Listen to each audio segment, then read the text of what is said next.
हमारे साथ बात करने के लिए अंडमान निकोबार द्वीप समूह के बीजेपी प्रदेश अध्यक्ष अनिल तिवारी जी मौजूद हैं। अनिल जी हाल ही में अंडमान निकोबार के भाजपा अध्यक्ष बनाए गए हैं। तिवारी जी, मेरा सवाल ये था आपसे कि आप यूपी के रहने वाले हैं, अलीगढ़ के श्रम गांव से आते हैं आप। ऐसे में हिंदी भाषी प्रदेश से अंडमान निकोबार जाना, बीजेपी को वहां संभालना और अब प्रदेश अध्यक्ष तक पहुंचना, तो ये सफर कैसा रहा? अलीगढ़ से जाकर मतलब बिल्कुल हिंदी भाषी लोगों के लिए अननोन जैसी जगह है वो, तो उसके बारे में कुछ अपना अनुभव बताइए। भाई साहब, पहले तो मैं आपको नमस्कार करता हूं जी कि आपने इतना दूर से मुझे खोज के और मुझे फोन किया। मैं आपका आभारी हूं। एक्चुअली मैं उत्तर प्रदेश के गांव उसरम, तहसील खैर में पैदा हुआ 1969 में जी, और अपनी पढ़ाई लिखाई पूरी करके मैं 1987 में अंडमान निकोबार आ गया जी। और यहाँ आकर के मैं बचपन से ही स्वयं सेवक था आरएसएस का।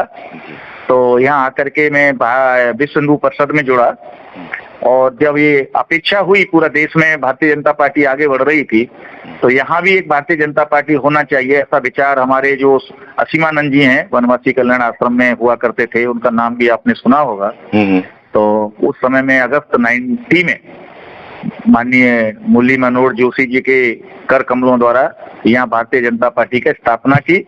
उस समय से मैं भारतीय जनता पार्टी में रहा और यूनिट सेक्रेटरी, यूनिट प्रेसिडेंट, मंडल सेक्रेटरी, मंडल president, Yuva Morcha state secretary, Yuva Morcha general secretary, मतलब विभिन्न जगहों पर काम करते हुए मैं 3 बार प्रदेश मंत्री रहा भारतीय जनता पार्टी का, आजीवन सहयोग निधि का चेयरमैन रहा, फाइनेंस कमेटी का चेयरमैन रहा, डिसिप्लिन एक्शन कमेटी का चेयरमैन रहा और प्रशिक्षण का संयोजक लगभग 10 से 12 साल रहा, भारतीय जनता पार्टी का प्रवक्ता 10-12 साल रहा। आज मेरे संगठन ने, केंद्रीय नेतृत्व ने देखा कि ये लड़का में भारतीय जनता पार्टी के लिए कुछ और संगठन को मजबूत करने के लिए कुछ है, तो आज मुझे केंद्रीय नेतृत्व ने, भारतीय जनता पार्टी के अंडमान निकोबार के सभी कार्यकर्ताओं ने ये विश्वास जताया और मुझे यहाँ का प्रदेश अध्यक्ष बनाया। तिवारी जी, मेरा सवाल यही था कि आमतौर पर जो राजनीतिक दलों से जुड़े लोग होते हैं वो अपने जो गृह क्षेत्र है या गृह राज्य है वहां पर राजनीति करना पसंद करते हैं या संगठन के लिए काम करना पसंद करते हैं। तो यूपी से अंडमान निकोबार जाने का जो फैसला था वो किन परिस्थितियों में हुआ? चूंकि अब आप वहीं पर रच बस गए हैं, तो अपनी जगह छोड़कर एक ऐसी जगह जाना, हिंदी भाषी प्रदेश में फिर भी समझ में आता है, जैसे आप यूपी से एमपी आते या राजस्थान चले जाते, अंडमान निकोबार जैसी जगह पर जाने का जो फैसला था वो किन परिस्थितियों में आपने लिया और इतने लंबा समय आपने वहां पर निकाला है, इसके बारे में कुछ बताइए। देखिए, हम लोग जो उत्तर प्रदेश, मध्य प्रदेश, बिहार, जितना भी हमारा राजस्थान, जितना भी हमारी हिंदी बेल्ट है, तो वहाँ के लोग जो है, जैसे मैं भी पढ़ाई लिखाई करके कुछ रोजगार हो, कुछ इस तरह से हो, तो मेरे मामा जी रहते थे वहाँ डिफेंस में अंडमान निकोबार में जी। तो मैं आया तो घूमने के मकसद से था, लेकिन जब यहाँ के मैंने सेलुलर जेल में भ्रमण किया जहाँ पर काले पानी की सजा देते थे ब्रिटिश लोग हमारे स्वतंत्रता सेनानियों को, तो मेरी बॉडी में एक वाइब्रेशन आया कि ये तो सही माने में हमारे स्वतंत्रता सेनानियों की कर्म भूमि है, जहाँ पर उन लोगों ने अपना जीवन दे करके, जीवन का त्याग करके हमारे देश को आजाद कराया, तो क्यों न यहाँ पर ही रह करके मुझे भी अपना जीवन आगे बढ़ाना चाहिए। तो मैं उसी ध्यान में रखते हुए मैंने प्रण किया कि मैं यहीं रहते हुए अपने जीवन को आगे बढ़ाऊंगा, यहीं रहते हुए मैं जीवन को अपने को आगे ले जाऊंगा। तो मैंने यहीं रुकने का मैंने अपना प्रण किया और फिर धीरे धीरे जो आपको बताया, विश्व हिंदू परिषद से जुड़ा, भाजपा से जुड़ा और यहाँ तक पहुंचा। तिवारी जी, अपने आप में काफी बड़ी बात है। आमतौर पर राजनीति से जुड़े लोग किसी न किसी लाभ के लिए किसी जगह पर जाते हैं, पर आपने जिन बातों को बताया उस पर आप अंडमान निकोबार रुके, अपने आप में काफी बड़ी बात है। मेरा सवाल ये था कि चूंकि आप यूपी से आते हैं और अंडमान निकोबार पहुंचे, तो वहां पर बीजेपी संगठन में काम करना, लोगों को जोड़ना, उनका विश्वास जीतना और आला कमान तक अपनी पहचान बनाना एक दूसरी जगह पर जाकर, ये कितना मुश्किल भरा था आपके लिए और आपने कार्यकर्ताओं को जोड़ा कैसे? पार्टी संगठन के लिए जो काम करना था, बेसिक यूनिट जो है, उससे लोगों को कैसे जोड़ा आपने? वो क्या शैली रही आपकी? देखिए, मैं आपके इंटरव्यू के माध्यम से पूरे अपने देश के कार्यकर्ताओं को भी बताना चाहता हूँ कि भारतीय जनता पार्टी एक ऐसा संगठन है जिसमें आप काम करते रहेंगे तो तो आपके ऊपर में नजर किसी न किसी की रहती है। मैं सच बता रहा हूं आपको, मैंने कभी नहीं सोचा था कि मैं इस प्रदेश का, भारतीय जनता पार्टी का कभी प्रदेश अध्यक्ष बनूंगा, लेकिन निरंतर, और मैं आपको एक और बता देता हूं कि ये लघु भारत है। यहाँ तमिल, तेलुगु, मलयालम, यूपी, बिहारी, बंगाली, मतलब कोई प्रदेश ऐसा नहीं है जहाँ के लोग यहाँ पर नहीं है। और सब प्रदेशों के लोग भारतीय जनता पार्टी में एज ए कार्यकर्ता के रूप में, एज ए नेता के रूप में काम करते हैं। लेकिन जब हमारे स्वर्गीय मध्य प्रदेश के रहने वाले थे कुशाभाऊ ठाकरे जी जब हमारे राष्ट्रीय अध्यक्ष थे, जब उनका राष्ट्रीय अध्यक्ष होने के नाते यहाँ प्रवास हुआ अंडमान में, तो उन्होंने हमारी बैठक ली कार्यकर्ताओं की, और ये शायद मैं गलत नहीं हूं तो 94-95 की बात है।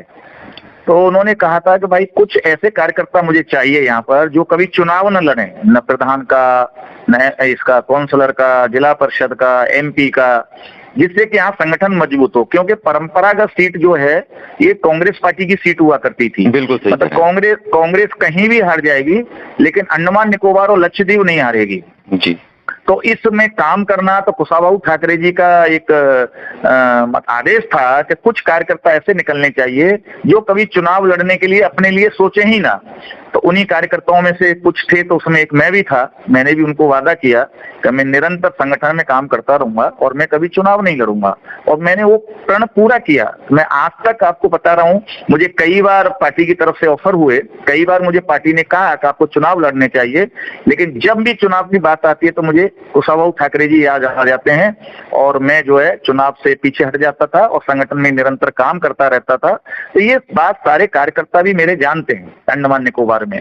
उन कार्यकर्ताओं में भी बड़ी खुशी की लहर है कि एक कर्मठ कार्यकर्ता, संगठन में काम करने वाला कार्यकर्ता आज इस मुकाम तक पहुंचा है।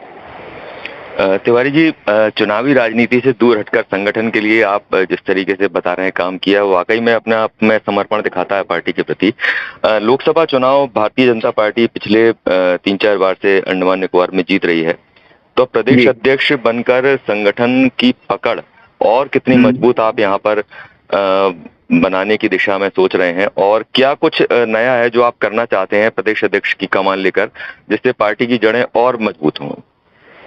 एक्चुअली हमारा जो 4 बार से सांसद हैं, हमारा पहला बार हमारा जीत हुई यहाँ पर 1999 में, फिर उसके बाद में हम 2004 का चुनाव हार गए।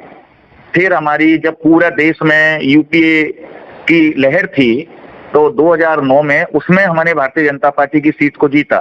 फिर हमने 2014 में भारतीय जनता पार्टी की सीट को जीता, और ये 2024 में भी हमने भारतीय जनता पार्टी को की जीत जो हुई है, रिकॉर्ड तोड़ जीत हुई है कि ये बहुत यहाँ कम वोट होते हैं, तो 25,000 वोट से हमने सीट जीती है। हमारा जो कैंडिडेट है मेंबर ऑफ पार्लियामेंट, बहुत उसकी साफ छवि है, ऑनेस्ट छवि में गिना जाता है, कर्मठ कार्यकर्ता है, तो उसकी वजह से भी हम लोग अभी मेरा आपने बोला संगठन में अभी उनकी आयु भी हो रही है, लगभग वो 74-73 साल के हो गए। तो मेरा एक प्रण रहेगा कार्यकर्ता तैयार करना ऐसा कि हम लोग किसी को भी आगे 2029 में टिकट भारतीय जनता पार्टी दे, वो बहुत बहुमूल्य वोटों से जीत के जाए, ऐसा मेरा एक दिल में एक आशा है कि 3 साल के लिए मुझे जो अवसर दिया है मेरे केंद्रीय नेतृत्व ने, तो मैं संगठन को मजबूत करूँ।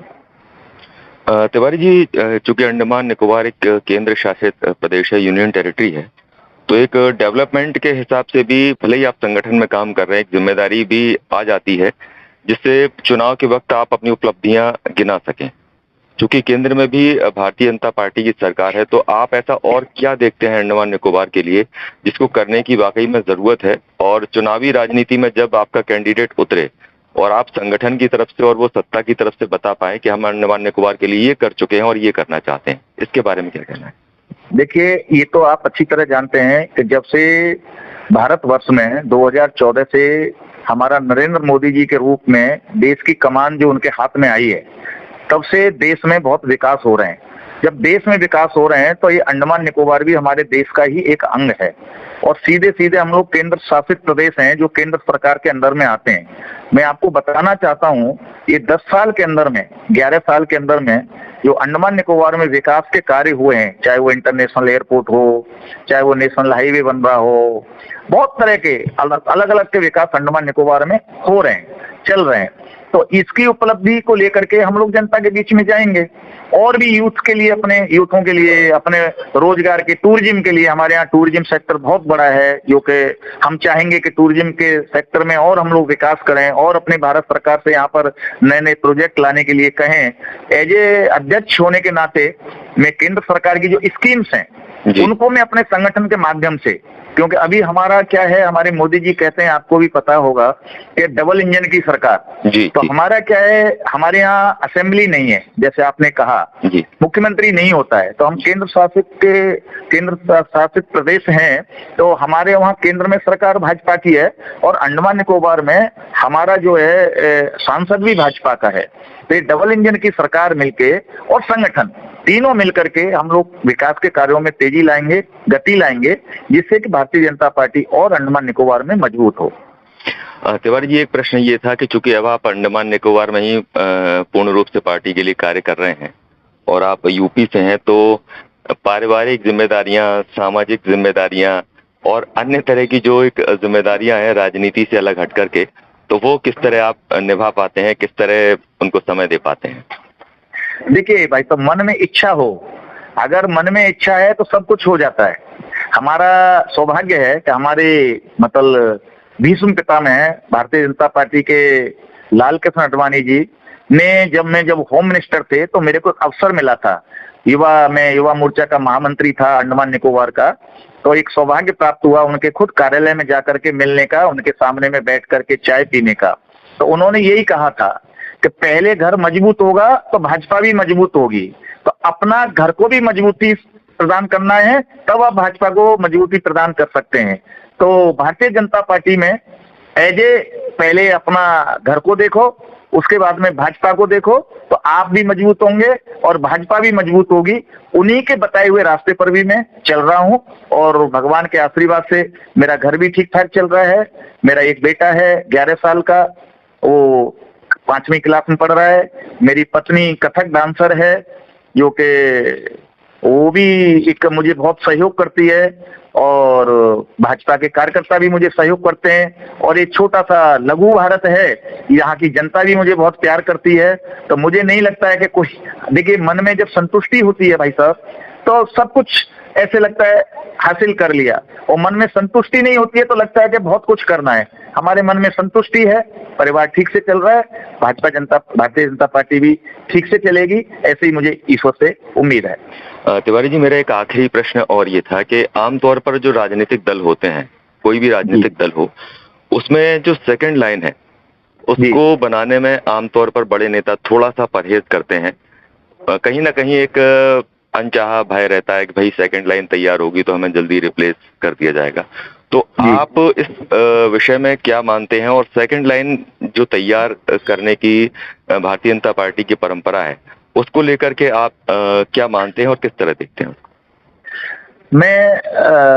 मैंने यही सोचा है कि भारतीय जनता पार्टी एक कैडर बेस्ड पार्टी है, क्योंकि यहाँ के कार्यकर्ताओं की पार्टी मानी जाती है। यहाँ नेता कम होते हैं, इस पार्टी में कार्यकर्ता ज्यादा होते हैं। तो मैं कार्यकर्ताओं का निर्माण करूंगा जितना कर सकता हूं, और वो कार्यकर्ता भारतीय जनता पार्टी को मजबूत करेंगे। आपने कहा सेकंड लाइन, देखिए सेकंड लाइन हमारे यहाँ बहुत कम संभावना है, क्योंकि हमारे यहाँ असेंबली नहीं है। तो असेंबली नहीं होने के नाते में यहाँ पर चुनाव का भी रुचि मतलब बहुत लिमिटेड रहती है। लेकिन लोकसभा सांसद की सीट के लिए बहुत ज्यादा ताकत लगाते हैं, कांग्रेस पार्टी हो या सीपीएम हो या भारतीय जनता पार्टी हो, तीन ही महत्वपूर्ण पार्टियां हैं। और यहाँ की जो नगर पालिका, एक ही नगर पालिका है हमारे यहाँ पे, और 2 जिला परिषद हैं। प्रधान वगैरह जो होते हैं यहाँ सिंबल पर ही होते हैं, भाजपा के कमल के निशान पर होता है, कांग्रेस पार्टी के अपने निशान में होता है। तो उसमें मैं चाहूंगा कि मेरे नेतृत्व में रहते रहते चुनाव आएंगे 2027 में, क्योंकि मेरे को 2029 तक का टेन्योर दिया है। तो मैं चाहूंगा कि जो हमारी स्थिति थी अभी, उससे भी बहुत अच्छी स्थिति 2027 में भारतीय जनता पार्टी की हो। तिवारी जी, हमसे बात करने के लिए आपका बहुत बहुत धन्यवाद। आपने जो बातें बताई हैं, निश्चित रूप से पार्टी के कार्यकर्ता हैं वो इस बात को समझेंगे कि पार्टी के प्रति समर्पण उनको कहां से कहां ले जा सकता है। और आपकी अनुमति हो तिवारी जी, तो इस इंटरव्यू को हम प्रसारित कर सकते हैं, कोई आपकी आपत्ति तो नहीं है? अवश्य करिए, जरूर करिए, कोई मुझे आपत्ति नहीं है। शुक्रिया तिवारी जी, धन्यवाद, बहुत बहुत धन्यवाद। Thank you.